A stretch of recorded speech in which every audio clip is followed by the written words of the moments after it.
మన external affairs minister Jayashankar గారు ప్రస్తుతం ఇజ్రాయెల్ పర్యటనలో ఉన్నారు. భారతదేశం ఇప్పుడు లుక్ వెస్ట్ పాలసీ వైపు ఎక్కువగా దృష్టి పెడుతోంది. మనందరికి తెలుసు మిడిల్ ఈస్ట్ ఇప్పుడు ఎంత ముఖ్యమో. అయితే ఇప్పుడు రెండో క్వాడ్ రాబోతుందా లేదా మిడిల్ ఈస్ట్ క్వాడ్ రాబోతుందా అనే ఒక ప్రశ్న ప్రపంచవ్యాప్తంగా వచ్చేసింది. అసలు ఈ రెండో క్వాడ్ ఏంటి, మిడిల్ ఈస్ట్ క్వాడ్ ఏంటి అనుకుంటున్నారా? భారత్, అమెరికా, యుఏఈ, ఇజ్రాయెల్ ఈ 4 దేశాల ఫారెన్ మినిస్టర్స్ మొన్న వర్చువల్గా మీట్ అయ్యారు. ఈ మీటింగ్లో అనేక విషయాలు డిస్కస్ చేశారు. అయితే ఇప్పుడు పరిస్థితి ఇదంతా కూడా ఇంకో క్వాడ్ రాబోతోందా అనే క్వశ్చన్ అనమాట. అంటే దీనికి 100% క్వాడ్ 2 కానీ మిడిల్ ఈస్ట్ క్వాడ్ కానీ వస్తుందని సమాధానం లేదు. కానీ ఖచ్చితంగా ఇండియా మిడిల్ ఈస్ట్ కనెక్షన్స్ మాత్రం బాగా పెరుగుతున్నాయి. దీనికి పాత్వే వేసింది మాత్రం లాస్ట్ ఇయర్ అబ్రహాం అకార్డ్స్. మనందరికి తెలుసు మిడిల్ ఈస్ట్లో ప్రధాన సమస్య ఇజ్రాయెల్ వర్సెస్ అరబ్ వరల్డ్. కానీ డొనాల్డ్ ట్రంప్ గారు అబ్రహాం అకార్డ్స్ బ్రోకర్ చేయడంతో కొంతవరకు ఈ అరబ్ వరల్డ్కి ఇజ్రాయెల్కి గొడవలు తగ్గిపోయాయి. టూరిజం కూడా ఉదాహరణకి యుఏఈ, బహ్రెయిన్ నుంచి చాలామంది టూరిస్టులు ఇజ్రాయెల్ వెళ్తున్నారు.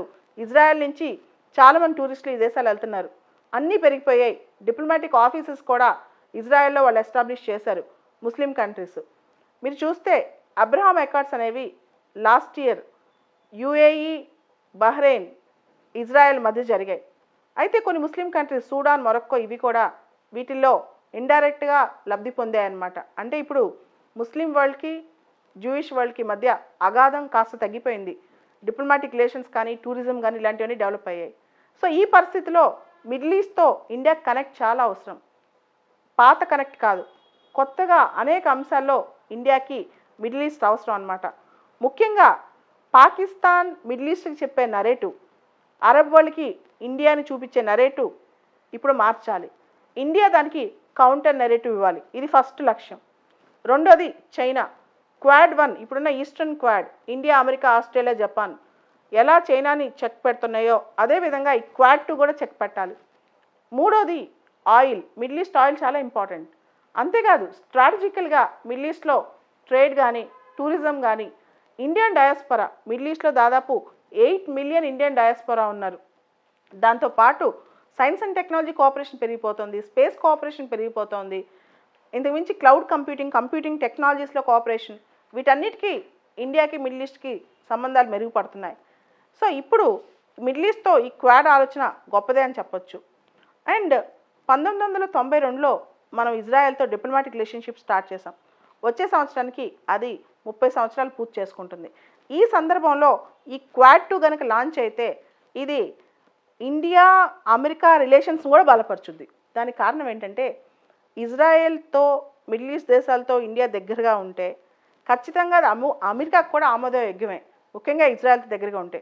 సో ఈ క్వాడ్ 2 అనేది India, America, UAE and Israel మధ్య ఫామ్ అయితే ఒక క్వాడ్లో ఉండటమే కాదు, రెండో క్వాడ్లో కూడా ఇండియా, అమెరికా భాగస్వాములుగా ఉండే అవకాశం ఉంది.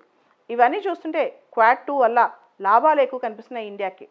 అయితే ఇక్కడ క్వశ్చన్, ఈ క్వాడ్ 2 ఫామ్ అవుద్దా లేదా పక్కన పెడితే ఇండియాలో ముఖ్యంగా ఇండియాకి మిడిల్ ఈస్ట్కి సంబంధాలు మాత్రం చాలా మెరుగుపడుతున్నాయని చెప్పొచ్చు. ముఖ్యంగా మోడీ గారు ప్రధాని అయిన తర్వాత చాలా మిడిల్ ఈస్ట్కి ఆయన పర్యటన చేశారు. అనేక మిడిల్ ఈస్ట్ దేశాలకి హైయెస్ట్ హానర్స్ కూడా ఇచ్చాయి. కొన్ని దేశాలు అయితే సివిలియన్ హానర్స్లో ఆ దేశంలో టాప్ ఉండే హానర్ మొత్తం మోడీ గారికి ఇచ్చాయి. ఉదాహరణకి సౌదీ అరేబియా. అలానే రెండో ముఖ్యమైన అంశం, ఇంతవరకు మిడిల్ ఈస్ట్ కంట్రీస్ అన్నీ కూడా పాకిస్తాన్ నెరేటివ్ని నమ్మేవి, ముఖ్యంగా అరబ్ కంట్రీస్. కానీ ఇప్పుడు వాళ్ళు ఇండియన్ వర్షన్ కూడా నమ్మడం మొదలెట్టారు.